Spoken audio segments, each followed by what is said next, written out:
Today, we're guiding you the installation for OLED-only Hubble 7 inches driving lights on the front bumper. Take out the components from the accessory package. Assemble them in the following order. Place the screws in the bottom bracket. Align them with the bumper holes. Tighten them in sequence with appropriate tools.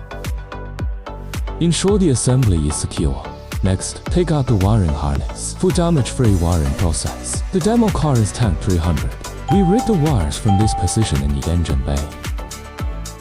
Remove the switch from the wiring harness. Wrap it with tape to create a pull wire. Then use the pull wire to pull it into the carbon filter vent. Unwrap the tape. Expand the wiring harness and place it into the protective sleeve and secure it tightly with insulation tape. Then reconnect the switch. In the engine bay, secure the black wire to the battery's negative terminal and the red wire to the positive. Then connect the harness to the lights and test the switches.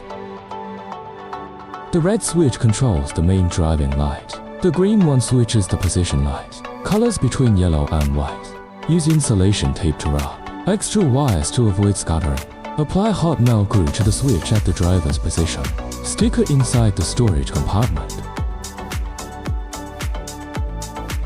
Reinstall the storage compartment, and the control switch in the cabin will be neatly stored.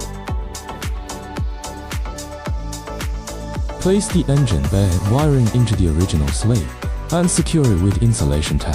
Finally, organize the remaining wires. Wrap the light wire interface with insulation tape. Secure the harness with zip ties and tidy up for a clean look. Similarly, use insulation tape on the wiring harness in the engine bay. Secure it with zip ties to this spacious area. Now, let's check the results of the refitting.